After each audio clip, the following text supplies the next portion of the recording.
My sister said to me, "Hey sis, you're doing my makeup for my family portrait." And I'm like, say no more. She secured the date and here we are. Hey guys, welcome back to my YouTube channel. If it's your first time of stopping by, welcome. I hope you find this video helpful. Don't forget to hit that subscribe button, turn on the bell notification, and share this video with your loved ones. Today's tutorial is a little bit different from my usual approach. I started off with the eyes first, which helps when creating more detailed looks like today's cut crease. So let's get started. I'm starting by applying an eyeshadow base all over the eyelid to prep the eyes for the eyeshadow I'll be using. Today I'm using my Natasha Denona eyeshadow palette. I began with a burnt orange shade as the transition color. I applied this to the inner corner near the bridge of the nose and the outer corner, blending it seamlessly. If you're a beginner and wondering what a transition color is, it is a lighter shade, usually neutral or matte, that helps darker colors blend effectively and effortlessly. Think of shades like browns, peach, or pinks. Don't worry if it feels tricky at first. Trust me, practice makes perfect. All of this I'm doing, I did not learn in one day. So next thing, I added a deeper brown to the outer V and crease area, blending it into the transition color. This helps me build depth. I use a smaller brush to define the crease and create a smooth transition. This step, when doing it, it is very, very important when preparing for cut crease, as using a dark brown color helps intensify the look and make the cut crease really pop.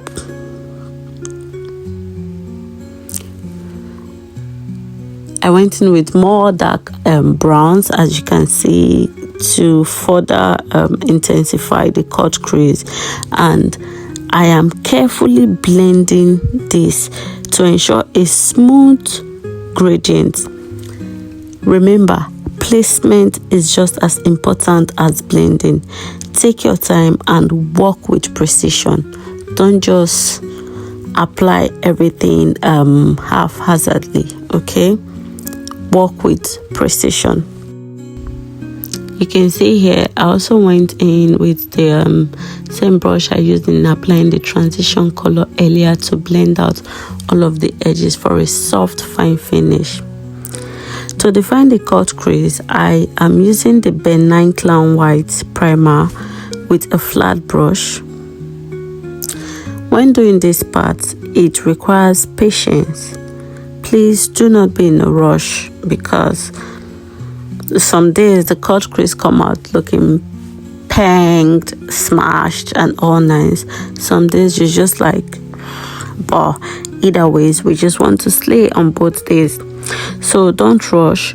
Once the cut crease is sharp and neat, you want to go on to spread out the product. Once you are satisfied with how neat the cut crease is looking, you just want to go out and spread that primer all over the eyelid.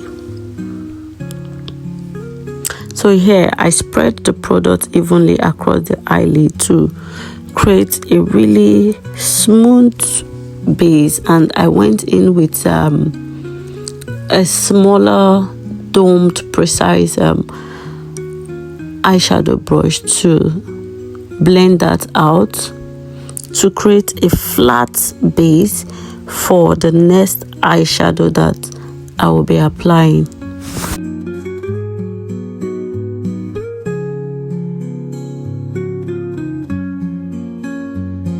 For for the lid, I applied a rosy gold shimmer eyeshadow, making sure to wet my brush and spray some sprays on the eyeshadow, most especially for shimmer eyeshadow. That's what I do.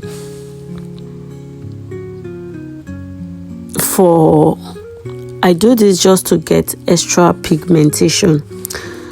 Then I applied the rose gold all over to one half of the eyelid,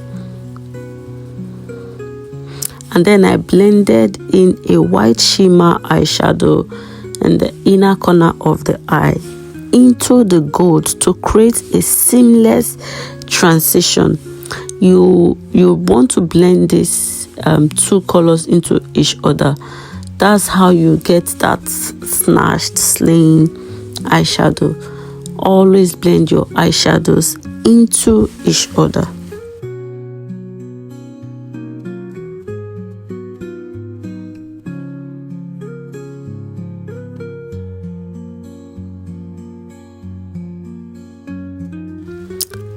Once I was satisfied with how the blend of the rose gold and the white shimmer eyeshadow was, I defined the edges of the cut crease using a pointed detailed eyeshadow brush. Yes, I used a pointed detailed eyeshadow brush, and I went into a dark brown from my Ezekiel Cosmetics eyeshadow palette. I used this brush to dip into the dark brown and use it to define the cut crease with a dark brown shadow for added depth. I blended the deeper eyeshadow that I used to define the cut crease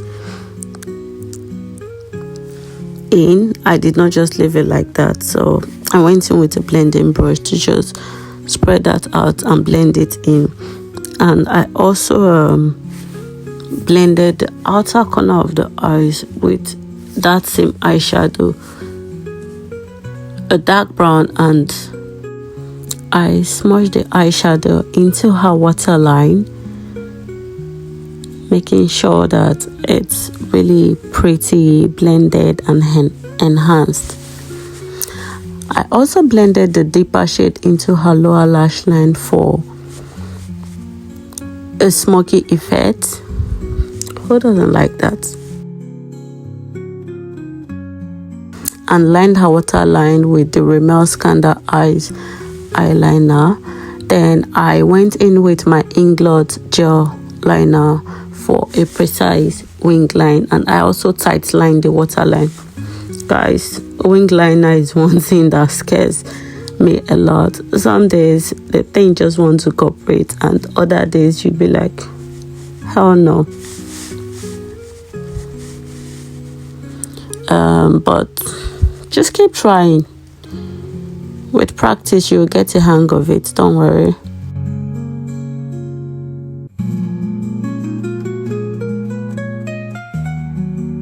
Yeah, just detailing the liner to make sure it's really neat.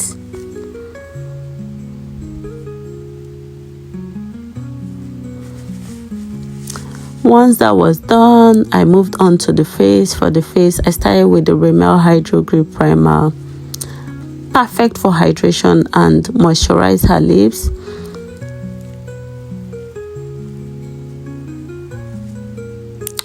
Just spread that out all over the face. This primer, guys, I'm not even going to say it's one of my favorite drugstore products. I love it. I love it. So after doing that, I applied a lighter shade of foundation to her T-zone and a warmer shade to the perimeter of her face, and I blended it all in seamlessly using a damp beauty blender. You'll probably be wondering why I am applying foundation most times lighter shade in the middle, warmer shades on the perimeters of the face. This is just to help bring light into the center of the face, and also the warmer shade on the outer part blends more with her actual skin tone. So let's just get back into this. I went on to spray the Marabadesco facial refreshing spray, and you can see I used the beauty blender to help define my eyeshadow. For this technique, working on the eyes first helps you with defining the edges of the eyeshadow without smudging the rest of the makeup. Next, I applied concealer to brighten her under eyes and contoured her nose for definition.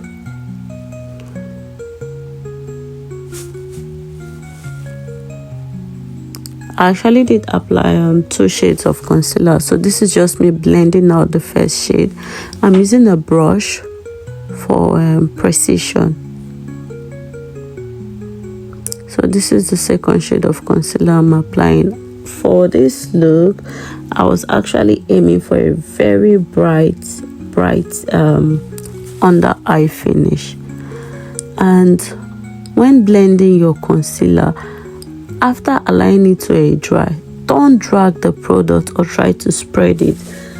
I always make sure to talk about placement. How you want a look to come out depends on how you place the product and how you blend it when you're blending it. To set the under eye area, I moved on to use my Huda Beauty setting powder in the shade Kunafa. This powder is gorgeous. Huda Beauty, take your flowers for this setting powder. If you really want to achieve a really flawless under eye, bright under eye, try this powder. And the results I got on this actual look, chef's kiss, guys, chef's kiss. Thank you to Huda Beauty. And once that was done, I moved on to set the rest of her face.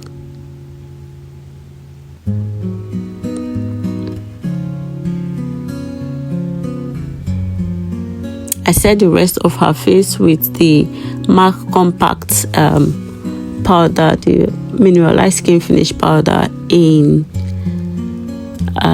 NC 46, if I'm not mistaken, but that's what I used to set the rest of her face.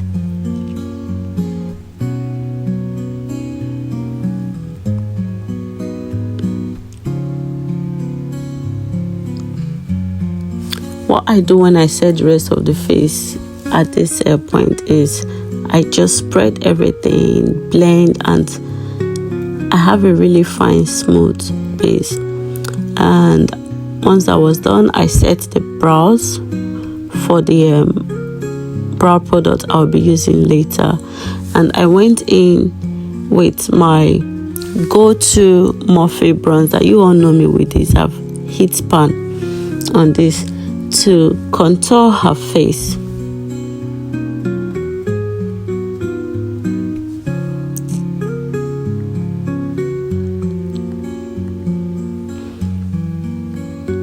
So after doing that, to save time, I just went on to do her lips because we're almost running out of time. We need to get the kids ready. We need to drive down to the photography studio, so I was just trying to save time. And the lipstick I use here is the Note lipstick. I just said that I'm going to properly blend it out later. For her brows, I used a brow gel and a darker brow pencil for extra definition.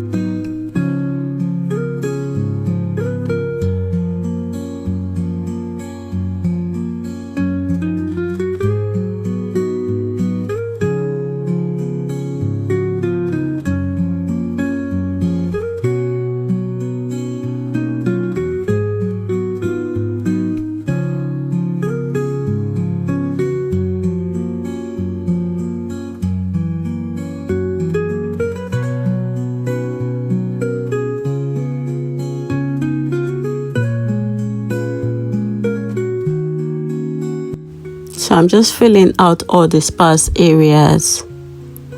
And guys, don't worry about getting your brows perfect every day. Some days are, I don't even know what to say, but and I also added a touch of black to the tail of her brows.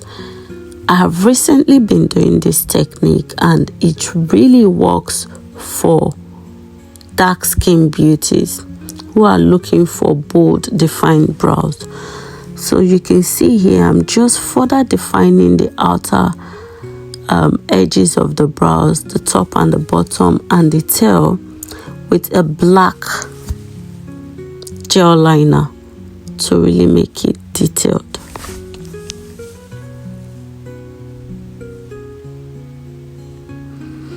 I brush that with a spoolie to just spread the product and not leave it in one place. So once you're done with that, you want to go in with a concealer that is not too light, maybe 1 or 2 shades lighter, just to define the brows and lift it up, and use less product so you don't ruin the eye work you have done. Using less products, using a flat detailed brush to just define the brows. When you're doing this, just tell your client, tell your model, whoever you're working on, to stay put, so you're very detailed with the eye work.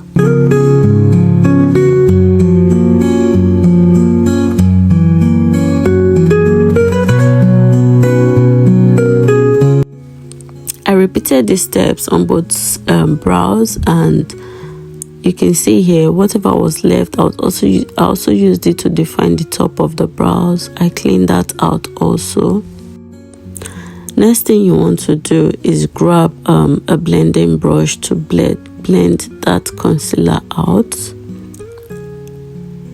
Don't leave it stuck. Blend it and set it with powder. And also, the process of doing all of this, I did lose some of my transition, so I went back in and added some more transition color.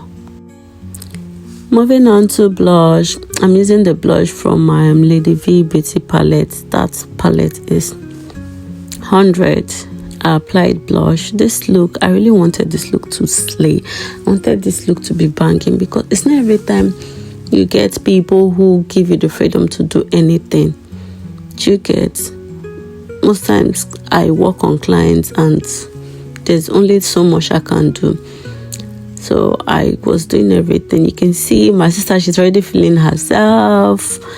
And then I went on, I did the lashes and I finished up the lips, applied lip gloss, and I took a detailed blending brush to just blend everything together before going in with my Morphe Concealer Spray to lock everything in. And guys, I use multiple sprays. After the Morphe Concealer Spray, I think I went in with my Charlotte Tilbury spray and 2 other spray. Finished up the brows, just did finishing touches. Highlighted the bridge of her nose, her forehead, the highest point of her cheek. You can see the look is already banging, guys. Did mascara to her bottom lashes using my gorgeous Maybelline Colossal mascara. And then I went in again to spray the Make Hydro spray. I don't know why I sprayed all of these sprays, but I was just trying out products, and I think that was what happened. And for the final spray, I sprayed the Kryolan finishing spray, and whoop, look at that, guys. And there you have it. This look is complete, and my sister is feeling herself. The details are stunning, the under eyes are popping, and the cut crease is perfection. Thank you so much for watching. If you enjoyed this video, don't forget to like, subscribe and share it. I'm staying consistent, so expect more amazing content soon. Have a wonderful day, and if I don't post this before the new year, happy new year. And thank you guys. And to all our new subscribers, welcome. Returning subscribers, I love you. I love you guys. Bye.